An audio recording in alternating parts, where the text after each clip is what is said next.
olhos, mentalizar o Cristo Jesus, pedindo permissão para a iniciação de mais um trabalho dos Ceareiros Incondicionais da Caridade, no sentido de estudo da doutrina espírita, para que possamos utilizar os nossos dias, do hoje, do amanhã e do futuro, para aplicar mais ainda os ensinamentos à base do amor, da caridade, do perdão. Assim, Jesus, conectando neste momento com os teus ceareiros, mandatários do amor em todo o plano terrestre, em especial, Senhor, aqui na nossa cidade, agradecendo aos irmãos da espiritualidade, presentes nos lares de cada um de nós, agradecendo as benesses recebidas, tudo que nós aurimos durante a pandemia de equilíbrio, de enfrentamento, de tranquilidade, que seja espargido sobre todas aquelas famílias que vivenciam neste momento momentos de dificuldade e desenvolvimento dessa patologia tão difícil, de tão difícil controle, cura e administração, servindo para nós como ensinamento profundo no vivenciar a suportação. Assim, Jesus, nós te agradecemos por esta oportunidade e te pedimos que o companheiro que usará da palavra na noite de hoje, conduzindo o estudo, também receba esta mesma proteção e que todos nós possamos auferir novos conhecimentos para aplicá-los em prática. Assim, Jesus, agradecidos por esta oportunidade, damos por iniciado os trabalhos no Centro Espírita Ceareiros da Caridade, embora nos nossos domicílios. Assim seja. Clica lá em cima para desativar. Não, aqui. Leva o cursor para lá, bem aqui. Cursor. Beleza, Rúlio? Vamos lá. Bem, Clica bem. companheiros, boa noite. Nós vamos reiniciar o estudo de hoje e começar a parte terceira que nos fala das leis morais. Então, nós temos aqui 11 leis que nós vamos estudar a partir de agora, né? E as questões relativas a elas são essas aqui que nós estamos olhando. Primeiro, nós vamos estudar caracteres da lei moral. Questão 614. O que se deve entender por lei natural? Resposta. A lei natural é a lei de Deus. É a única verdadeira para a felicidade do homem. Indica-lhe o que deve fazer ou deixar de fazer. E ele só é infeliz quando dela se afasta. Muito bem. Aqui a gente percebe que a única lei verdadeira é a divina. E nós sabemos que existem duas, né? É a lei divina e a lei humana. A lei humana, a lei divina, aliás, ela a lei divina, ela é imutável, né? Perfeita. E a lei humana, ela vai se aperfeiçoando à medida que o tempo vai passando, porque os homens começam a perceber algumas falhas nelas e vão aperfeiçoando-as, para que a gente possa, na verdade, né, ser protegido cada vez mais por elas, principalmente pela lei divina. Mais alguém? 615. É eterna a lei de Deus? Resposta. Eterna e imutável como o próprio Deus. Então, tudo que Deus faz, né, é eterno. Né? Tudo que Deus faz é eterno e a gente está só recebendo as instruções dos Espíritos aqui com relação à questão. 616. Será possível que o Deus, em certa época, haja prescrito aos homens o que noutra época lhes proibiu? Resposta. Deus não se engana. Os homens é que são obrigados a modificar suas leis por imperfeitas. As de Deus, essas são perfeitas. A harmonia que reina no universo material, como no universo moral, se funda em leis estabelecidas por Deus desde toda a eternidade. Então, como suas leis, Deus é sempre o mesmo desde o início, né? Desde que a gente tem consciência da divindade, consciente ou inconscientemente, Deus é perfeito e suas leis são perfeitas. E desde lá, Deus é perfeito e continua perfeito até hoje, juntamente com as suas leis. 617. As leis divinas, que é o que compreende no seu âmbito, concernem alguma outra coisa que não somente ao procedimento moral? Resposta. Todas as da natureza são leis divinas, pois que Deus é o autor de tudo.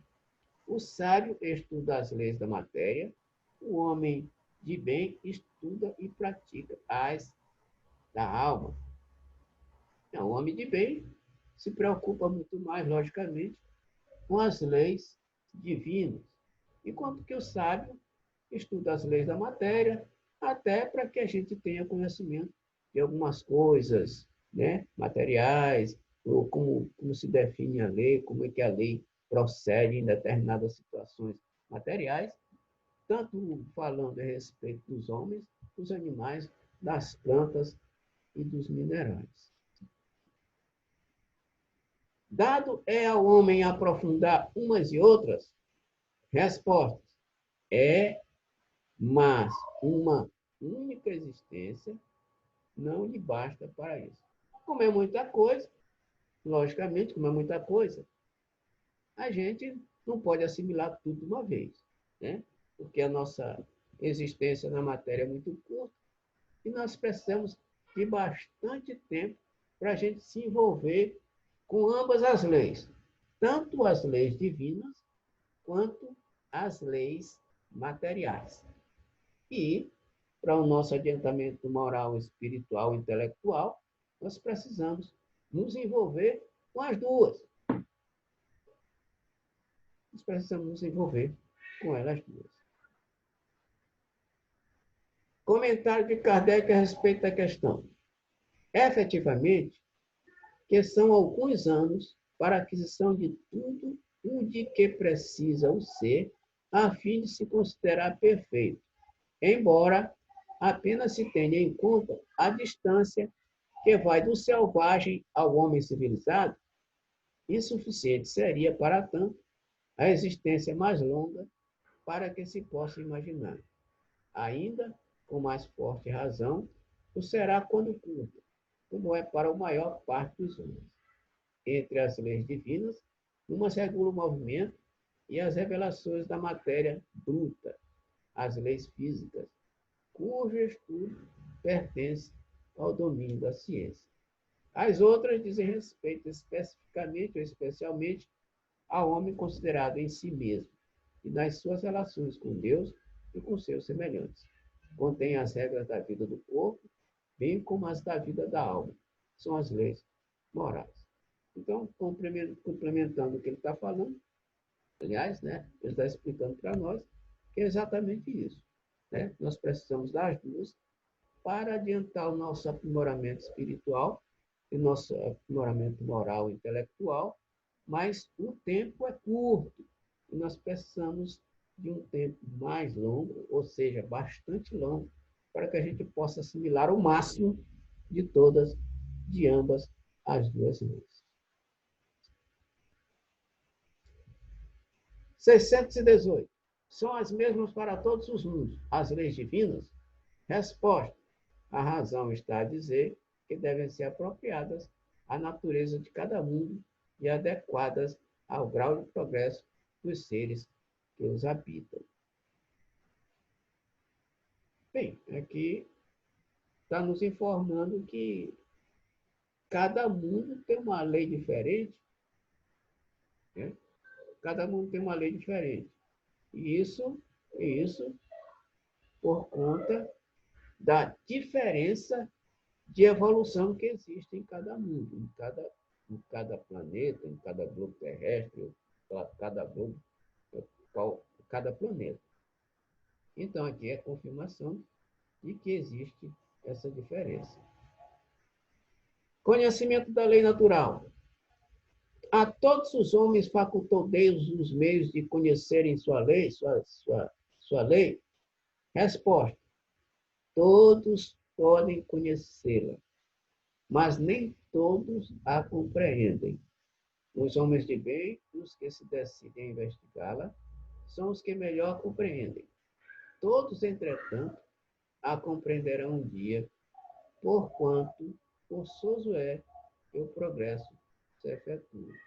Bom, aqui a gente percebe que tem uns que não compreendem, ou por orgulho, né? Ou por orgulho, ou por imperfeição moral. Porque, às vezes, os cientistas leem determinadas situações, ou têm conhecimento dessas determinadas situações, e, às vezes, não aceitam. Né? Não aceitam ou, entre aspas, criticam. E o orgulho, muitas das vezes, ofusca a nossa vista.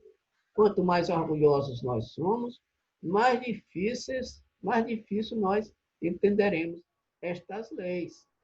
Porque, às vezes, o homem se acha, né, acha até que Deus não existe. E suas leis, né, podem não ser compreendidas nessa situação. Mas, como disse Jesus, para os humildes, sim, estas revelações serão concedidas.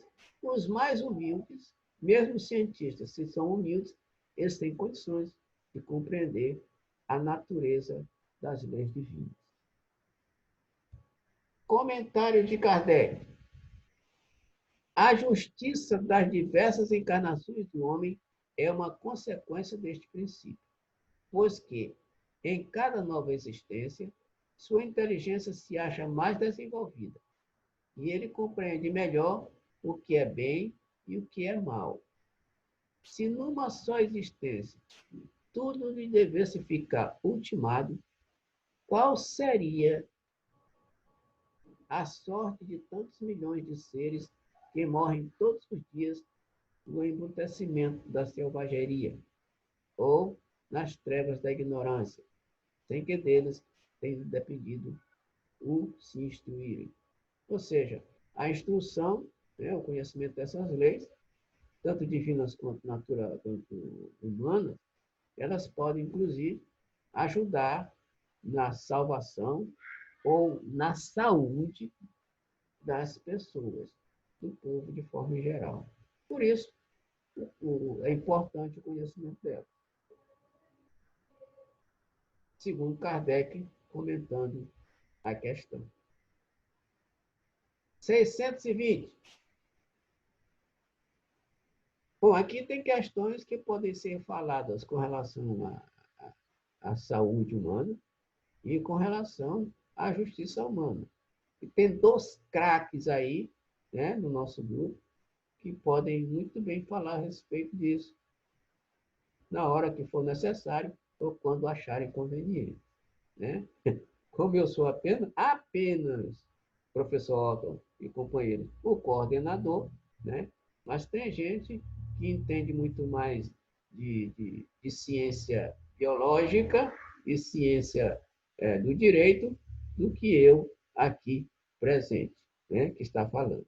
Muito bem. Então, podemos continuar? Então, vamos lá.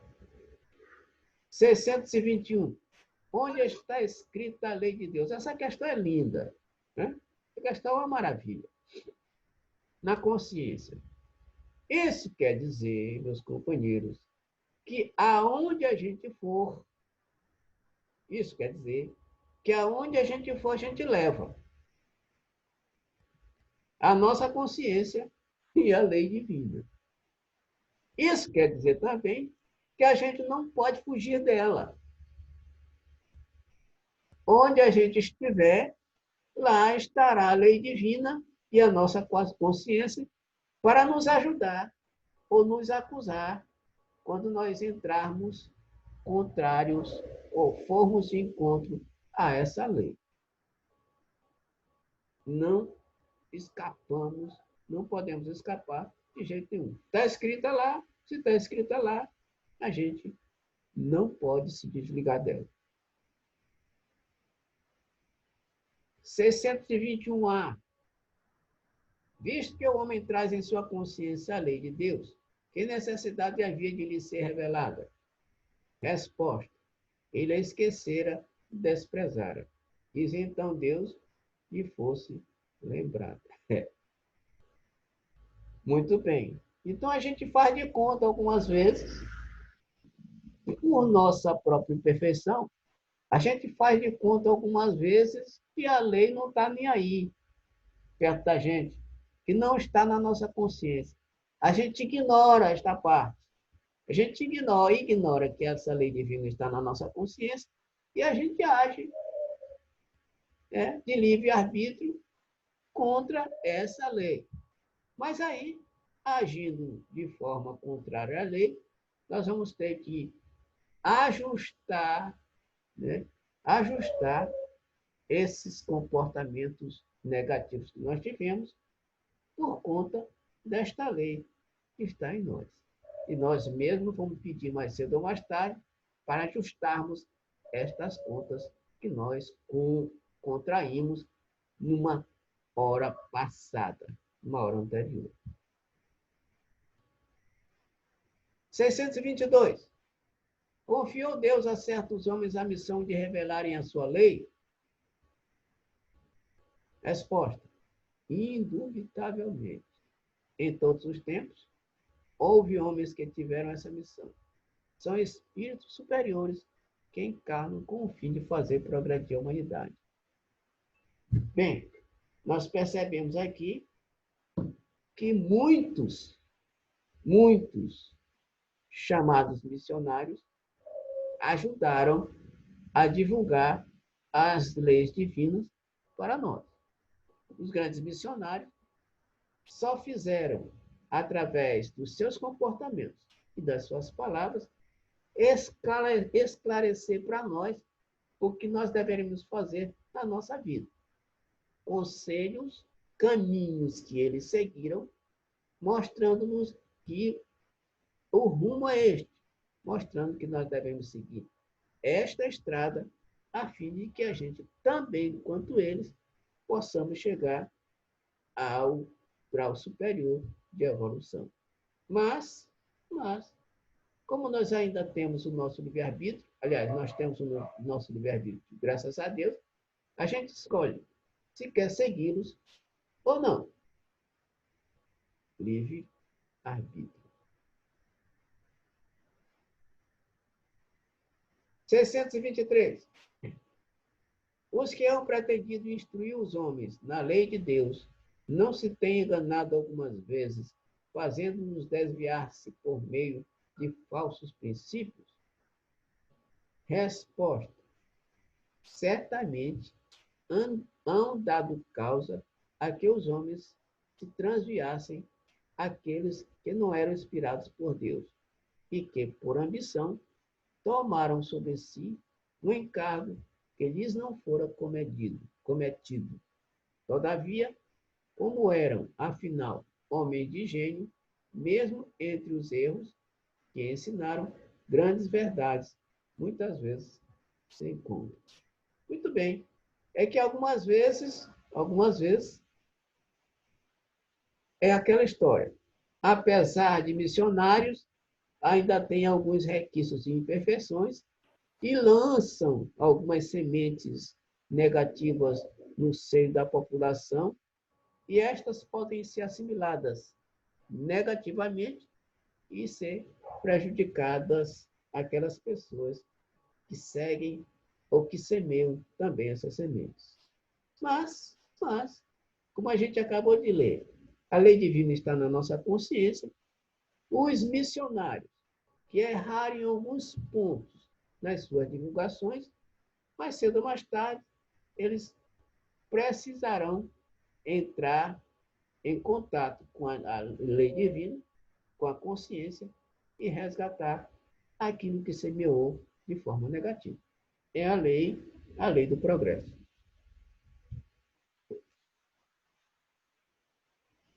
Seiscentos e 24.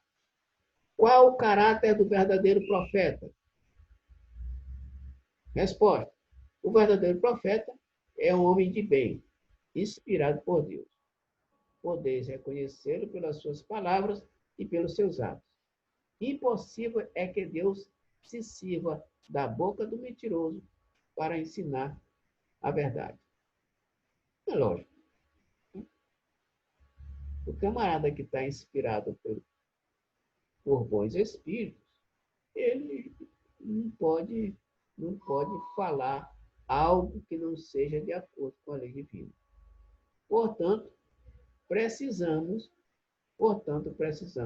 entender que estes missionários são verdadeiros profetas. E as características deles estão transmitidas na resposta aqui para nós. Comentários.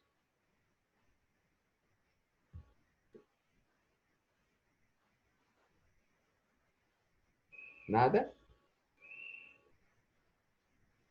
Questão 625.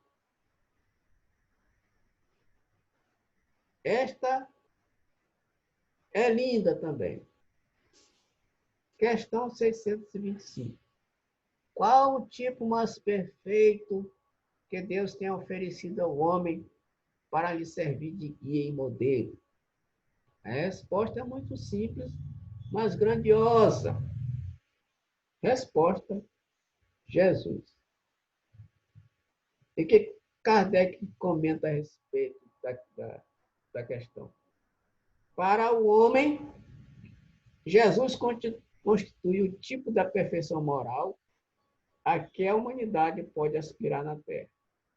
Deus nos oferece como o mais perfeito modelo e a doutrina que ensinou é a expressão mais pura da lei do Senhor, porque, sendo ele o mais puro de quantos têm aparecido na Terra, o Espírito Divino o animava. Bem, aqui a gente já conhece, né? Jesus. A gente sabe que os ensinamentos dele foram formidáveis para o nosso adiantamento.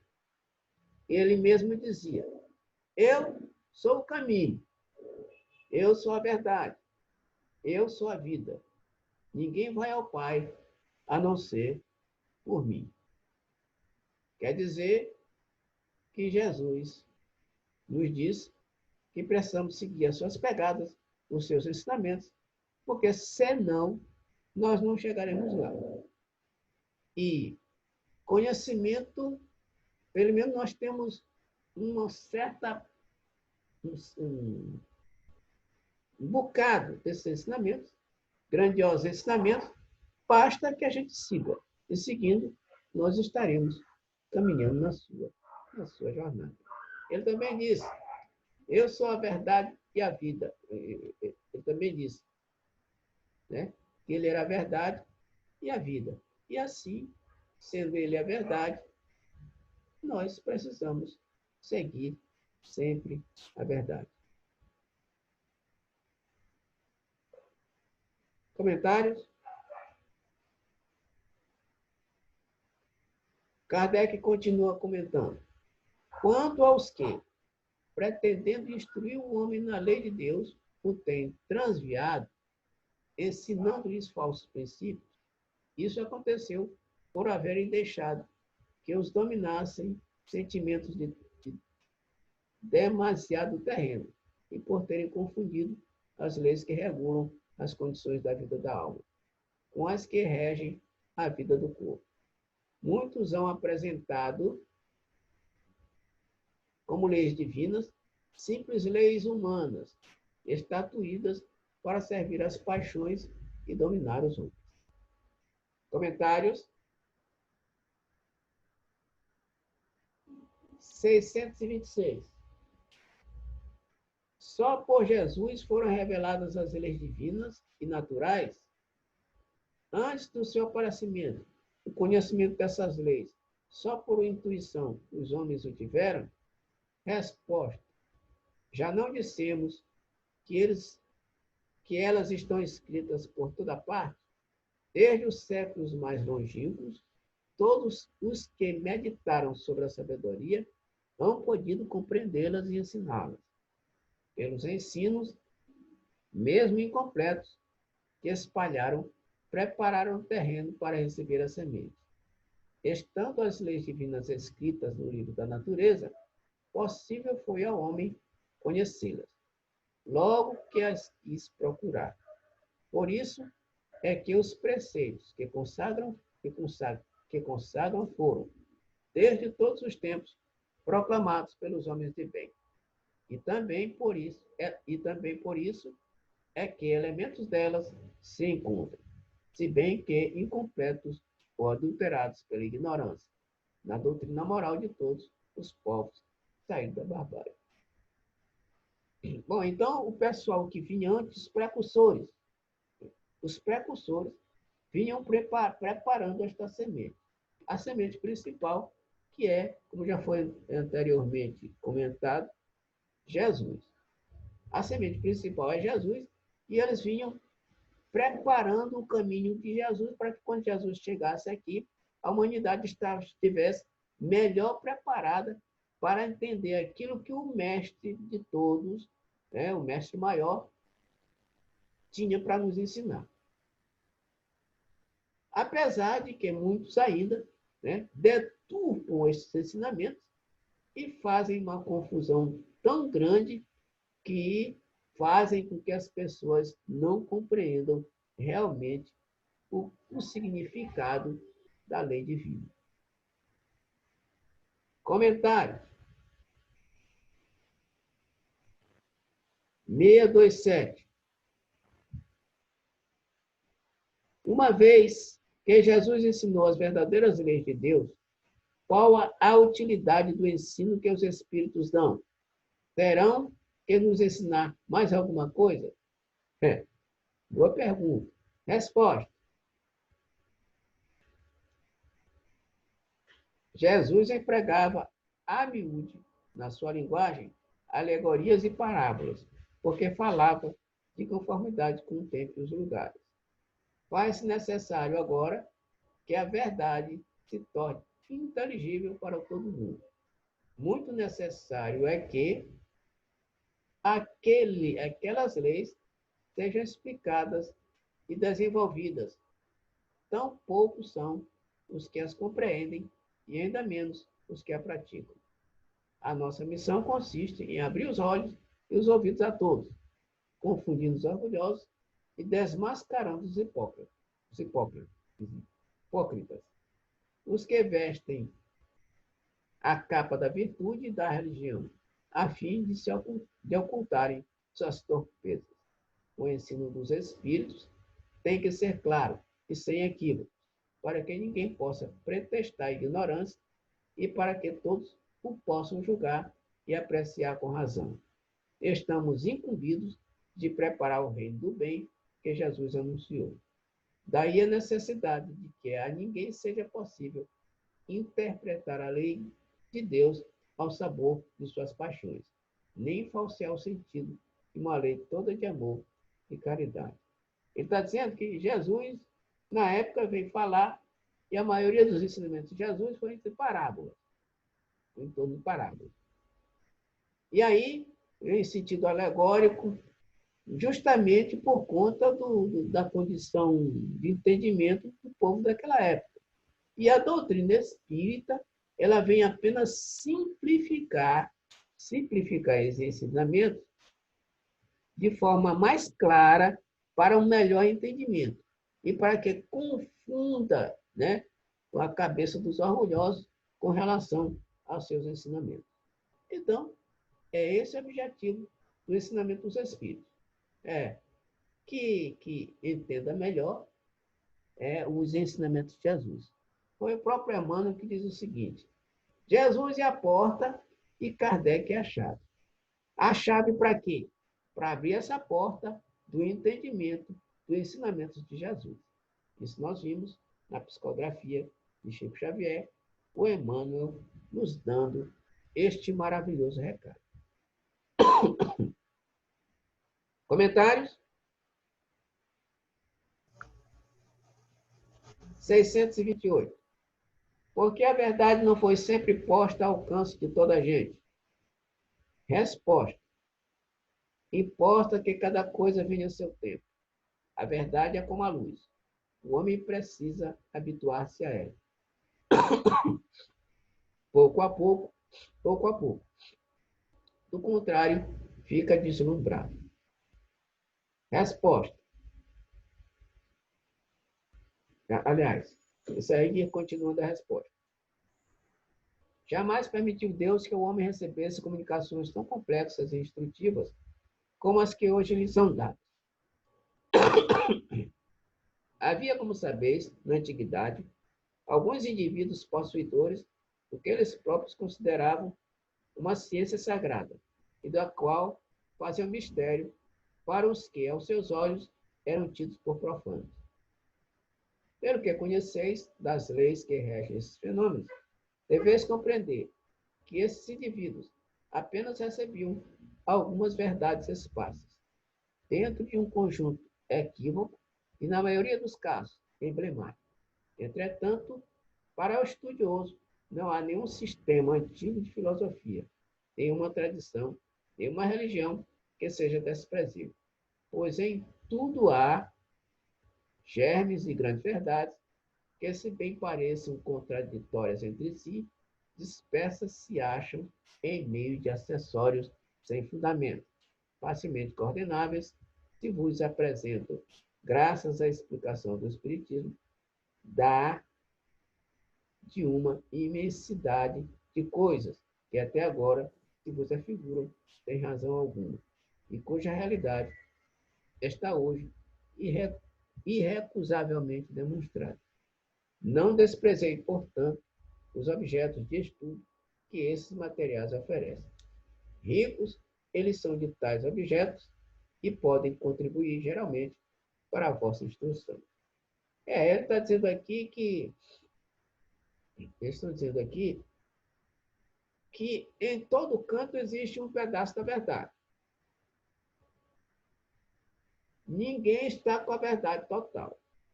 A religião católica não está, a religião evangélica não está, o espiritismo não está. Então, tudo tem uma certa verdade.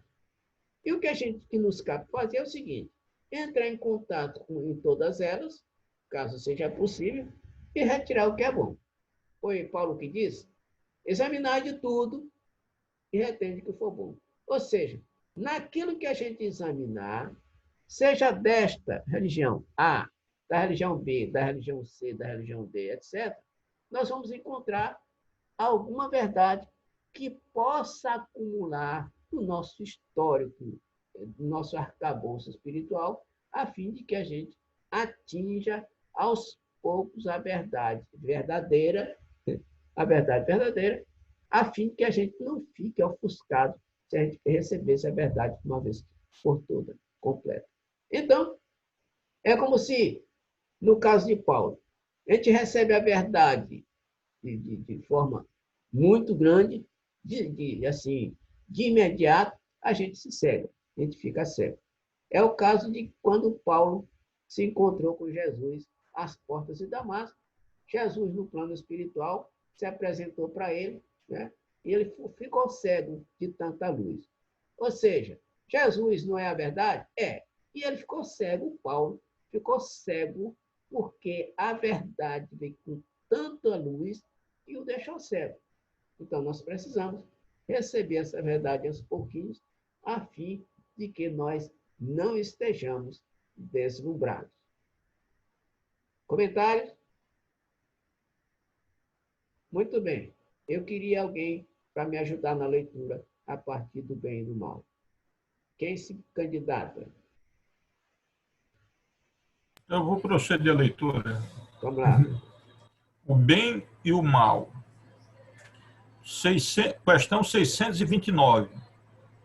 Que definição pode se dar da moral?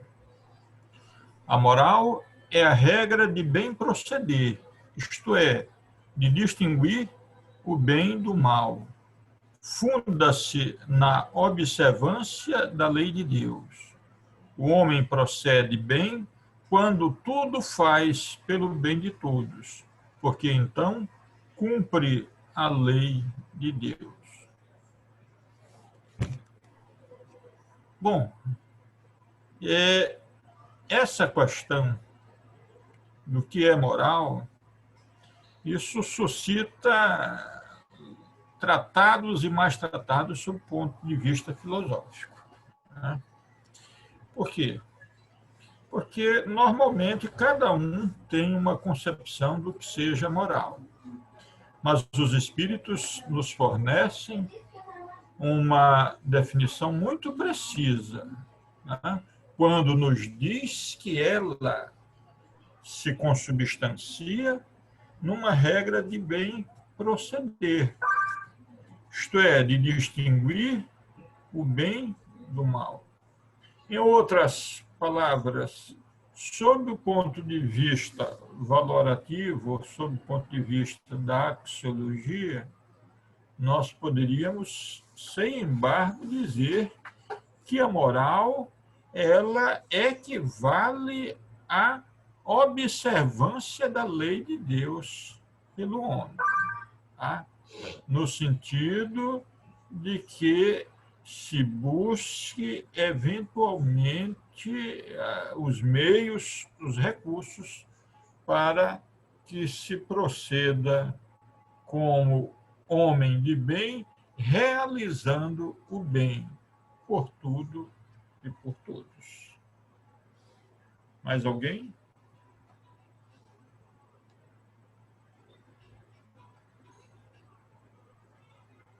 Ninguém mais? Então vamos para questão 630. Como se pode distinguir o bem do mal? O bem é tudo que é conforme a lei de Deus. O mal, tudo o que lhe é contrário. Assim, fazer o bem é proceder de acordo com a lei de Deus. Fazer o mal é infringi-la. Tá? Então, nós observamos que essa questão 630 ela é autoexplicativa. Tá? Então, todos a compreendem a simples leitura da mesma. Então, quando nós obramos, quando nós realizamos o bem, estamos agindo conforme a lei de Deus. Na medida em que nos voltemos, para usar aquela expressão dos filmes do Star Wars, para o lado negro da força, estamos indo em desacordo à lei de Deus.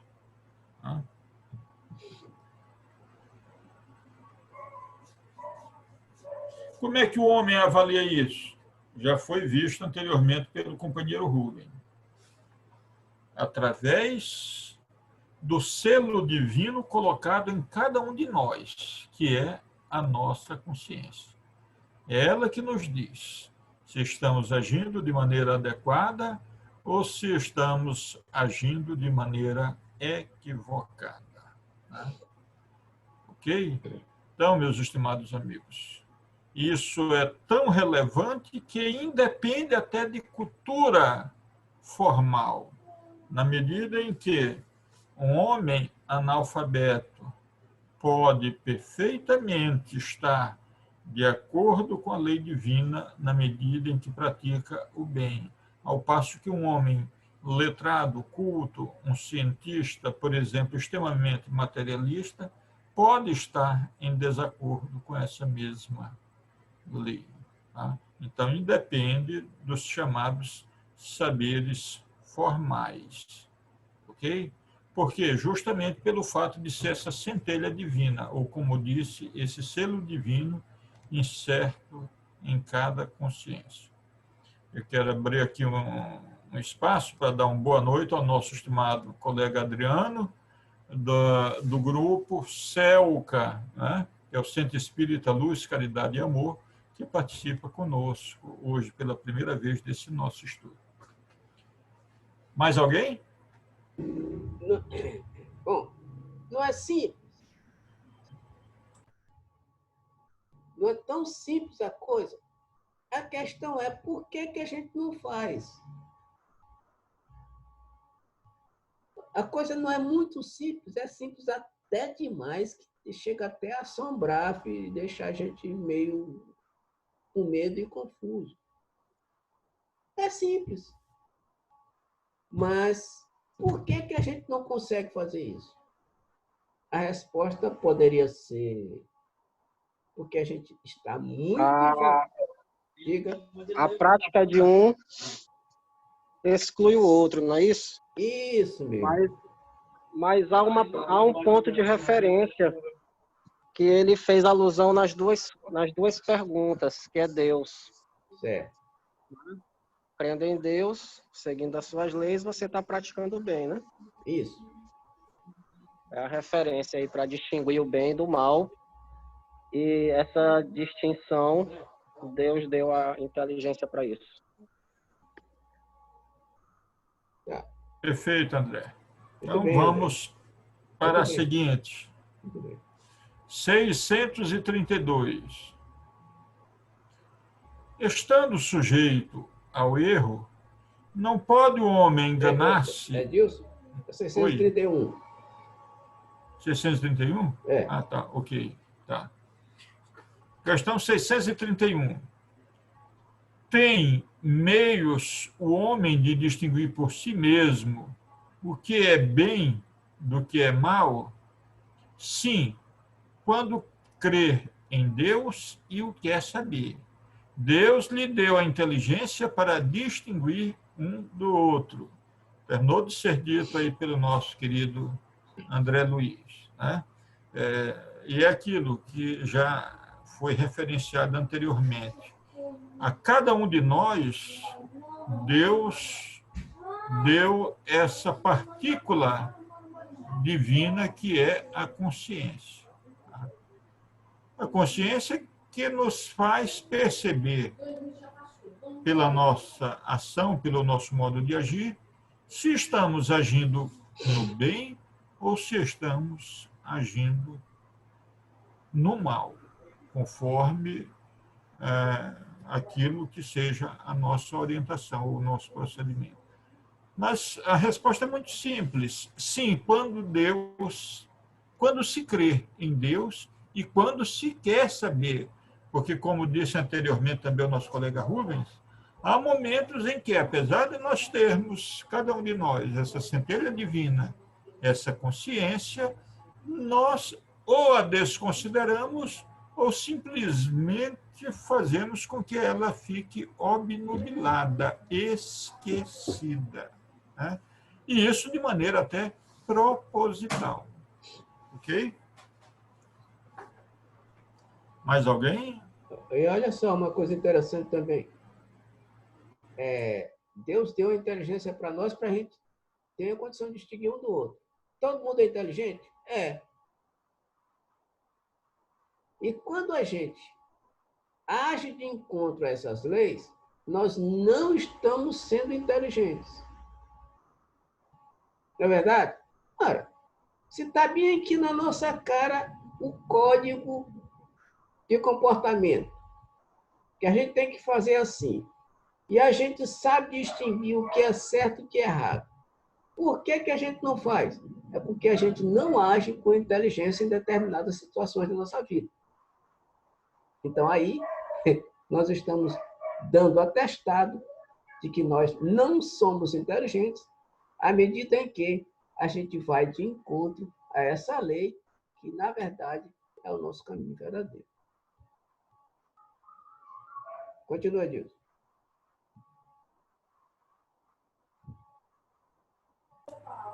Estando sujeito ao erro, questão 632, estando sujeito ao erro, não pode o homem enganar-se na apreciação do bem e do mal e crer que pratica o bem, quando em realidade pratica o mal?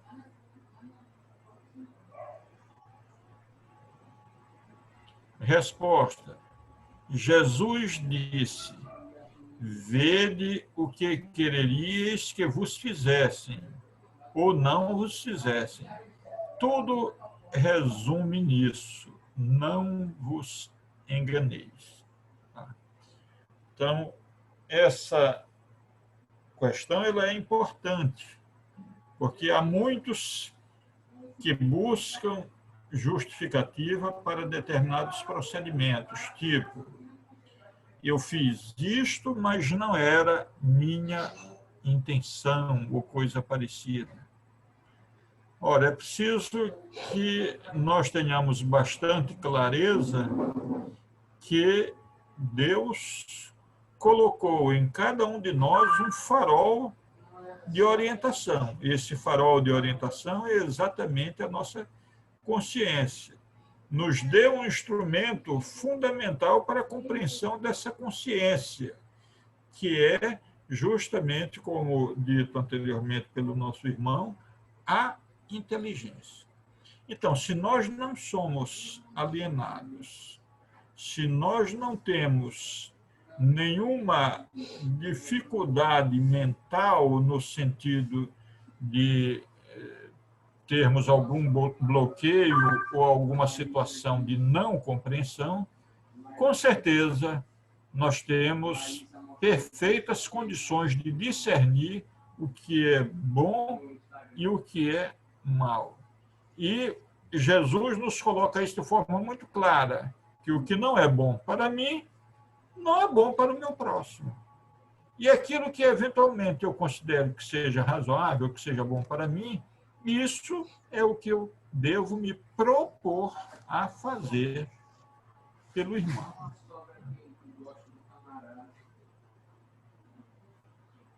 Mas Edilson, não. Eu estou imaginando uma situação em que a gente pode facilmente não fazer aquilo que você estava dizendo que deveria ser feito. Tá? E eu imagino que essa probabilidade ocorre, tá? Quando a gente não pensa e age de uma forma instintiva, ou pelo menos não pensa o quanto deveria ter pensado, e age de uma forma impulsiva, mesmo instintiva, tá? Aumentando assim a probabilidade de erro.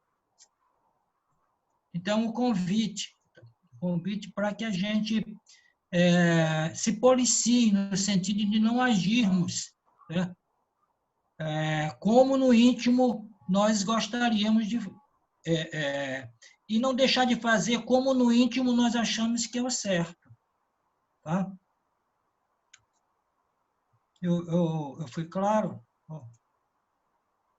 Ô, Valber, desculpa interromper, mas é Edilson que... Pode falar, Edilson. Pode dizer. Fica à vontade, Rubem.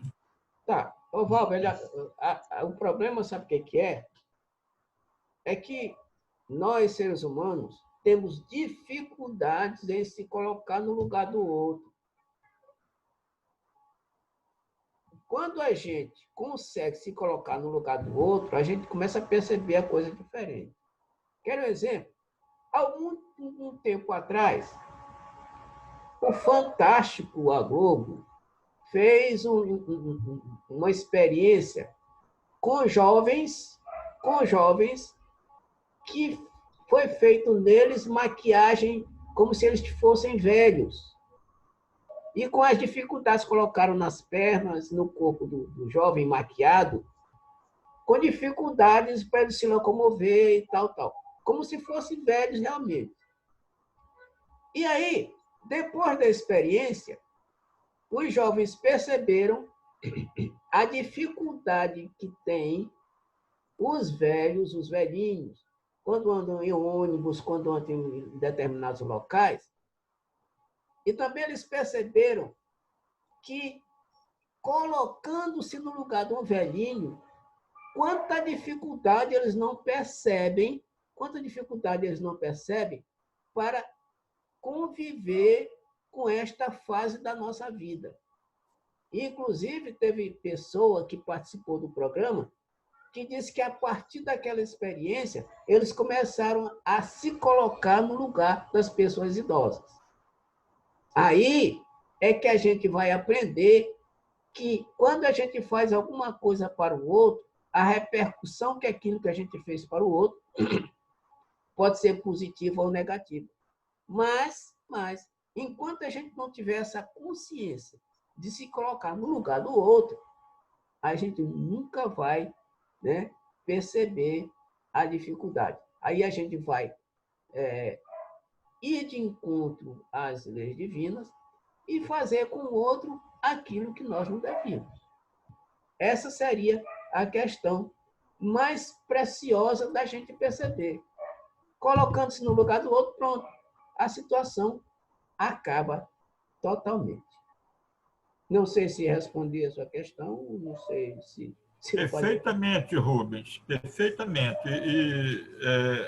Apenas para complementar essa sua colocação, esse seu entendimento, eu me recordei aqui de uma passagem de Miramês, que ele diz o seguinte: olha, na verdade, embora Jesus tenha recomendado que fizéssemos isso ao nosso próximo, nós temos que compreender que estamos fazendo a nós mesmos. E ele diz que, na verdade, o próximo não é senão a extensão de nós mesmos, né?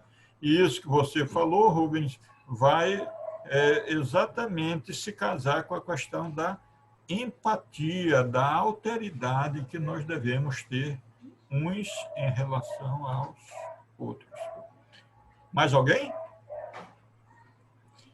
Então, passemos para a seguinte, questão 633. A regra do bem e do mal, que se poderia chamar de reciprocidade ou de solidariedade, é inaplicável ao proceder pessoal do homem para consigo mesmo? Achará ele, na lei natural, a regra desse proceder e um guia seguro? Resposta dos Espíritos. Quando comeis em excesso, verificais que isso vos faz mal. Pois bem, é Deus quem vos dá a medida daquilo que necessitais. Quando excedeis dessa medida, sois punidos. Em tudo é assim. A lei natural traça para o homem o limite das suas necessidades. Se ele ultrapassa esse limite, é punido pelo sofrimento. Se atendesse sempre a voz que lhe diz basta, evitaria a maior parte dos males cuja culpa lança a natureza. Então, o que é que nós observamos nessa questão? Que, na verdade, todos os meios, todos os recursos estão proporcionados por Deus para que nós vivamos em equilíbrio. Basta que observemos aquela prescrição do Mestre Jesus já vista anteriormente. Entretanto, quando nós nos excedemos ou quando nós agimos em sentido contrário, o resultado é a necessidade de reparação, é a necessidade de expiação, algumas vezes, justamente para nos manter numa situação de equilíbrio, porque Deus quer que nós sejamos os construtores da nossa própria evolução, tá? Do nosso crescimento moral.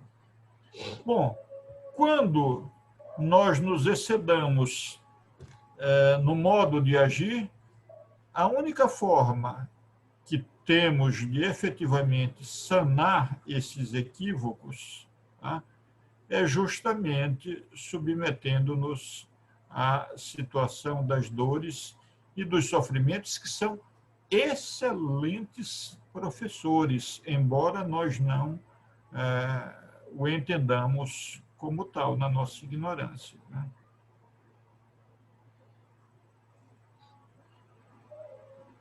Mais alguém para complementar?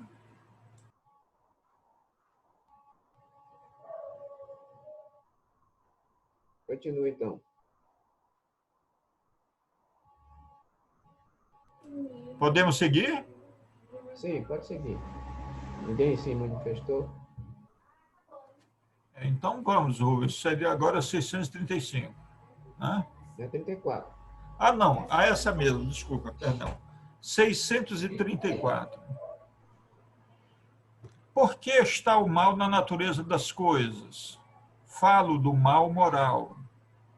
Não podia Deus ter criado a humanidade em melhores condições? Resposta. Já te dissemos, os espíritos foram criados simples e ignorantes. Deus deixa que o homem escolha o caminho. Tanto pior para ele se toma o caminho mau. Mais longa será sua peregrinação.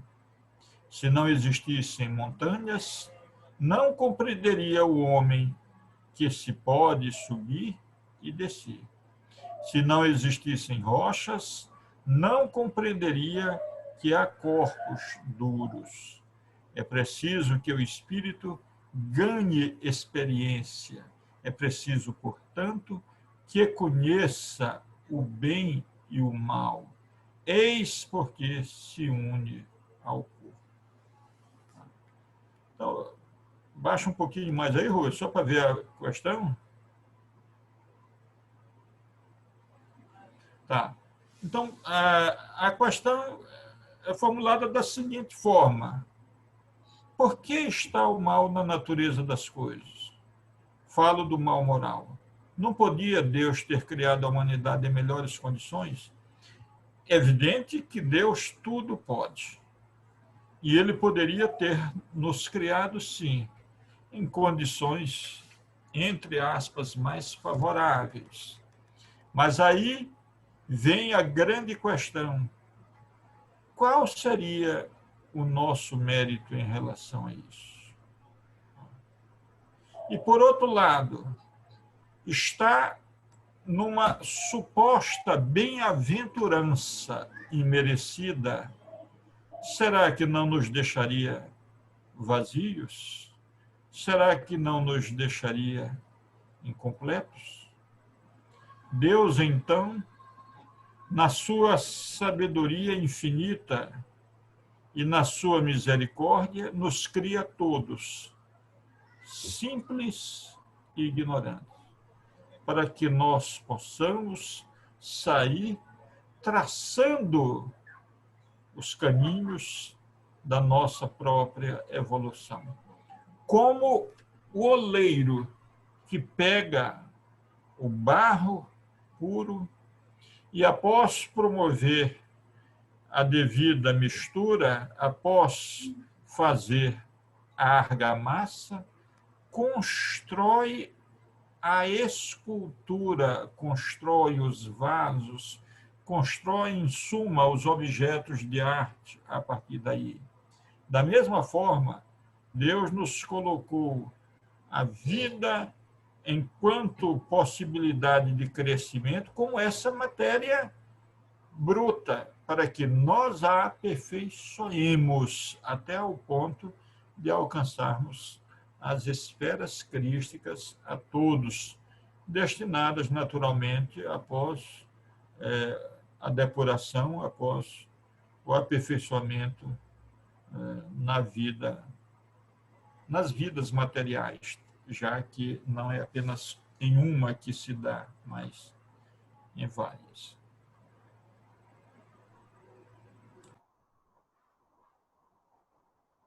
Mais alguém para complementar?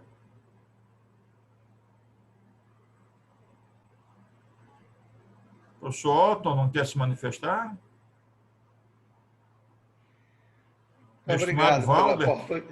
Muito obrigado pela oportunidade. Deixa eu pensar aqui um pouco conosco, né? Nesse relacionamento espírito, corpo e moral, a dificuldade que eu tenho de entender é se nesse relacionamento espírito-corpo com relação à moral,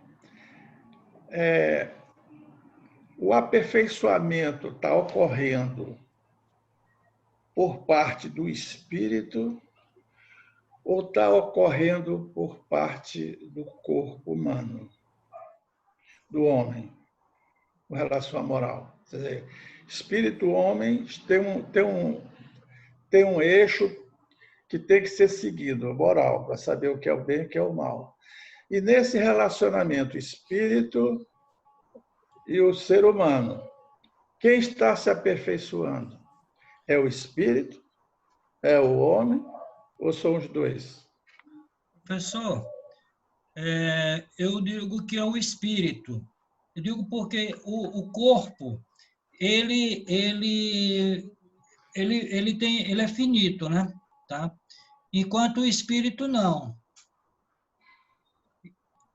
São, segundo a literatura, são as sucessivas reencarnações que vão proporcionando esse aperfeiçoamento ao espírito. O corpo não, o corpo ele desfaz-se, né? A minha dúvida, Valga, é a seguinte: se o espírito é uma faísca da mente divina, né? É o Espírito Santo, né? Ele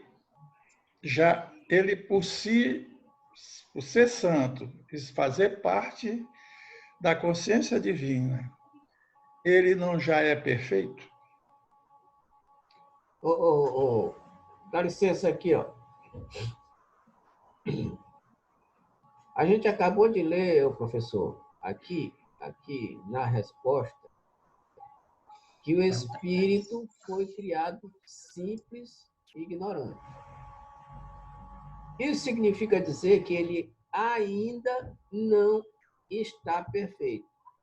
Não é perfeito. Para que ele chegue à perfeição, ele vai passar por todas estas experiências, tanto para o bem e para o mal, até chegar à evolução total. Porque, segundo nosso conhecimento, a doutrina nos informa que nós não somos perfeitos em espírito, porque nós somos criados simples e ignorantes. Aí, a partir daí, é que a gente, como falou o companheiro Edilson, a partir daí, nós vamos trilhando e construindo o nosso destino. Mas isso vai depender pura e exclusivamente do nosso livre-arbítrio.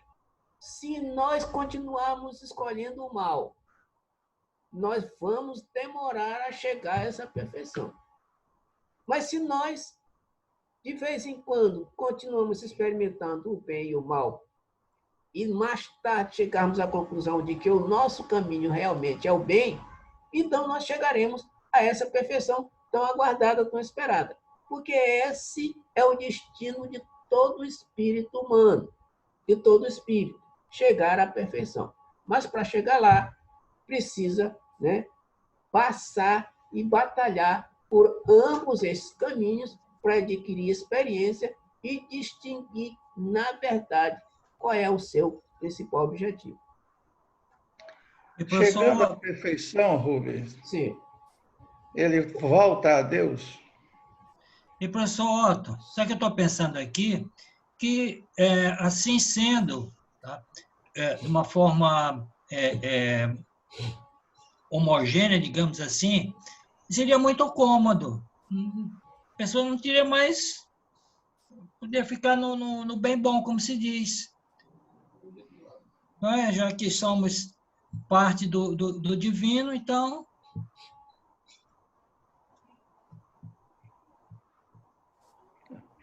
Eu quero saber, viu, Valber e Rubem? Sim. Deixa eu repetir essa pergunta. Pergunte. Se nós estamos buscando o aperfeiçoamento, depois nós vamos chegar no melhor crescimento em termos de moral, vamos saber tudo que é bondade, né? E chegamos, vamos retornar ao paraíso, ou seja, nós vamos retornar à energia de Deus. Nós estamos cumprindo um curto-circuito, ou seja, nós saímos para aperfeiçoar e voltamos para Deus, é isso? Deixa eu só... Sim. Deixa eu... Vai falar, Valber? Pode falar, Rubem, pode falar. Tá. Então, vamos só relembrar aqui uma passagem maravilhosa do Novo Testamento, né? Em que Jesus contou a parábola do bom samaritano. Todo mundo já ouviu essa parábola. Qual é o significado desta parábola? O camarada, né, resolveu trilhar o caminho do mal. Passou por lá, saiu do convívio com seu pai, saiu do convívio do seu pai e foi buscar outros caminhos. O que foi que aconteceu com ele? Nesses outros caminhos, ele encontrou o sofrimento de toda sorte. Ou seja, ao invés de ele ficar lá com o pai, ele escolheu outro caminho. E percebeu, depois de muito tempo de sofrimento, que ele devia ficar lá com o pai. Então, ele aprendeu que escolher o caminho do mal ou escolher o caminho mau não era uma boa para ele. E ele resolve fazer o quê? Resolve voltar ao convívio do pai. Então, professor, a pergunta que você está fazendo é o seguinte: você responde desse jeito: nós somos espíritos criados simples e ignorantes, né? E aí, essa parábola, ela coincide exatamente com o Jardim do Éden. Coincide exatamente com o Jardim do Éden. O que é o Jardim do Éden? Deus criou, né, o homem e a mulher e disse: olha, vocês podem tudo aqui com exceção daquilo. O que foi que aconteceu? Eles escolheram o caminho da desobediência. Escolheram o caminho da desobediência e foram expulsos do paraíso. Chegaram, foram expulsos e tiveram que passar por muito sofrimento. E esses sofrimentos vão mostrar para eles que eles escolheram errado. E a partir do momento que eles voltam, olha só, a partir do momento em que eles percebem que escolheram errado, eles tendem a voltar para o seio do Pai. Assim mesmo vai acontecer conosco. Depois de chegarmos à perfeição, a gente volta para o convívio do Pai maior. Professor? Só para finalizar, Professor? Ou não? Eu estava aguardando que eu quero ser, mas eu vou ser curto. É que eu li a Joana de Ângeles, tá? E ela assegura que esse é o nosso destino, a nossa finalidade, tá? Essa união com o divino. E que essas encarnações, elas constituem, assim, como que degraus em que nós nos aperfeiçoamos para chegarmos finalmente à comunhão, digamos, ao encontro com o Pai. Mas, Valber, deixa eu te fazer uma pergunta. Qual é a origem do espírito? Ele vem de onde? Aí o senhor tem mais explicações do que eu, porque aí me foge. Eu sei que é uma energia, mas não sei, não tenho informação a respeito. Não... Professor Otton, eu quero intervir aqui nesse debate interessante para, mais uma vez, reforçar aquilo que o nosso querido Rubens colocou ali na parábola do filho pródigo. O Espírito, inequivocamente, vem da essência divina, mas vem para se aperfeiçoar e, como disse o companheiro, voltar a essa essência. É importante pegar novamente essa questão do filho pródigo para ver o seguinte: depois de muitas dores e sofrimentos, tendo passado fome, tendo dividido o repasto com porcos, tá? E em que às vezes até mesmo as bolotas lhe eram negadas na medida em que precisavam cevar os animais. Então, após toda uma jornada de sofrimento e reflexão, ele cai em si e volta todo desgrenhado. Essa expressão mesmo, todo desgrenhado. Volta com barba por fazer, volta desnutrido, volta sofrido. Do mesmo modo como nós ultrapassamos alguns estágios já anteriores à nossa própria condição de momento. Convém lembrar que éramos extremamente embrutecidos lá no homem de Neandertal, antes mesmo nos australopitecos, e até chegarmos a essa face bonita que tem hoje o nosso estimado Valbert, por exemplo, aí parece um Richard Gere, né? Entendeu? Quer dizer, então, observe que houve uma evolução também em nossos corpos, ok? Tá? Então, nós somos hoje bem melhores do que éramos provavelmente nesse período próximo ao Cretáceo, que eu estou mencionando para o querido irmão. E o que será de nós quando alcançarmos as angelitudes? Vamos estar nos inserindo exatamente nesse contexto que o Valbert colocou ainda há pouco, que a Joana de Ângeles coloca. Vamos estar voltando para a nossa essência. Não, só para finalizar, meu querido professor, que eu não quero polemizar muito. Não, mas... tem muita coisa para a gente conversar, né? Qual a origem dos espíritos? A origem dos origem. Os espíritos... Essa música é finalizando. Embora seja uma energia... Tá? Uma energia vem da energia primordial, que é Deus, meu querido companheiro. Então, depois desse aperfeiçoamento, ele volta para Deus. Pronto. Então, fechou o curto-circuito que eu queria falar. Isso, professor. Muito obrigado, obrigado. Repetindo, professor, repetindo. Quando os espíritos nos disseram que os espíritos foram criados simples e ignorantes, quem criou os espíritos? Deus, logicamente. Deus criou os espíritos, simples e ignorantes. Então, Deus criou os espíritos. Então, qual é a origem do espírito? A origem de tudo. Aliás, o professor, nós sabemos que a origem de tudo, de quem é a origem de tudo? É de Deus. E, logicamente, o espírito não poderia ser de outra forma. Então, a origem do espírito é Deus. Como assim? Como a gente percebe e sabe que a origem de tudo é do próprio Deus. Ok? Meu querido Rubens, eu observo aqui que já estamos às 8h40, né? Isso. Eu acho bom então, que a gente... Né? Quer dizer... então, nós vamos parar aqui na 635, né?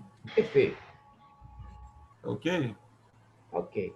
Então, vamos pedir ao nosso estimado Valbert, né, que nos conduza na nossa prece de encerramento.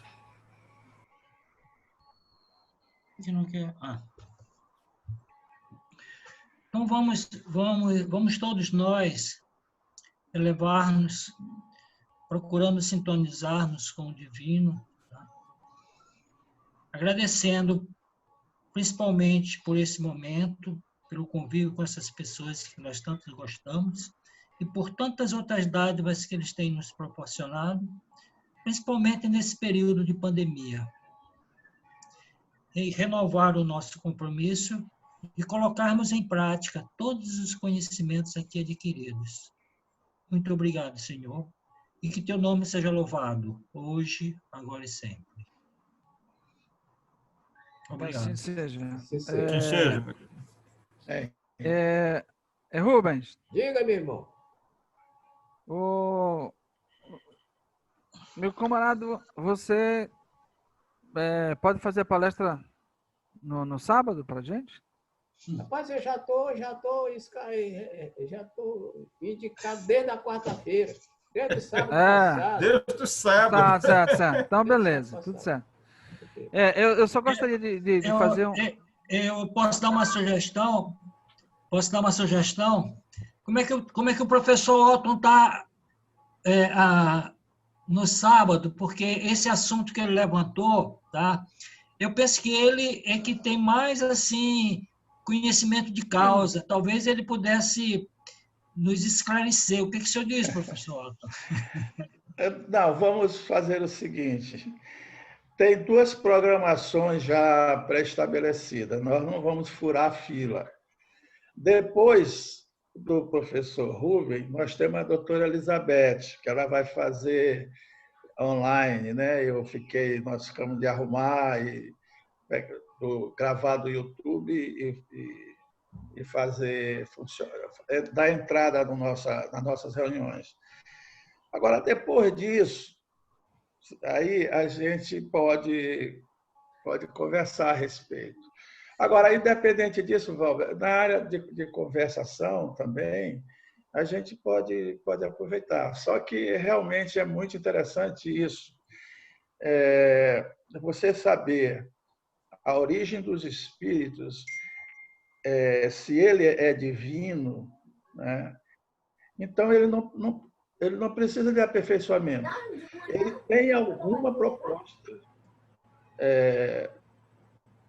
aqui na Terra e nos outros planetas paralelos, tem alguma proposta porque ele realiza trabalhos que fazem a evolução intelectual, espiritual das energias que estão coaguladas, como a luz coagulada na construção do corpo, né, humano. E aí a gente depois pode conversar sobre isso. Eu tenho muita curiosidade. Eu posso fazer um comentário sobre esse tema que o professor Otto levantou aí, a criação dos espíritos? Eu recomendaria aos nossos queridos irmãos que fizéssemos uma inserção em outras filosofias. Por quê? A teosofia ela tem uma explicação muito legal a respeito desse desdobramento dessas energias e que chegam até a nossa realidade na terceira dimensão. É muito legal porque a gente vai compreender bastante esse aspecto da criação, né? Era um pouco diferente do que a gente viu nos comentários de Urântia, professor. Mas é um negócio muito legal, porque você parte das fases etéricas da formação do planeta, inclusive dos espíritos, que passam por esse processo que o Mestre Jesus falou, dos neandertais, aí, dos homens das cavernas, etc., até chegarmos nesta corporificação que nós temos hoje com essa dupla hélice do DNA. E que futuramente o nosso corpo terão 4 hélices de DNA, ou seja, estará muito mais perfeito, muito mais complexo, isso. E aí a gente vai estar imune a várias enfermidades que temos hoje. Mas eu gostaria que vocês pudessem pesquisar um pouquinho isso na teosofia, que vai ser muito legal. Eu estou me debruçando, digamos assim, eu estou estudando outros temas sobre a consciência, tá? Que é com o intuito de um dia apresentar para vocês, mas eu ainda tenho limitações aí de natureza tecnológica, mas eu estou trabalhando nesse sentido, para superar isso e para passar para vocês, mas em outra abordagem.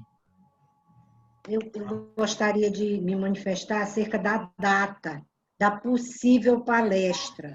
Eu queria ver aí com vocês quem está fazendo a escala, porque dia 5, que é véspera de 7 de setembro, eu devo estar viajando. Eu vou estar aqui dia 12, eu não sei se já tem alguém nesse dia. Seria nesse dia, professor, eu disporia desse dia 12. Eu gostaria de estar aqui em São Luís na data. Não sei como é que está a escala aí de vocês. Já tem alguém. O nosso presidente, aí, o nosso professor, organiza, né? Professor Edilson, doutor Edilson. Nosso querido Raimundo é que é o responsável por essa organização, minha querida doutora Bernadette.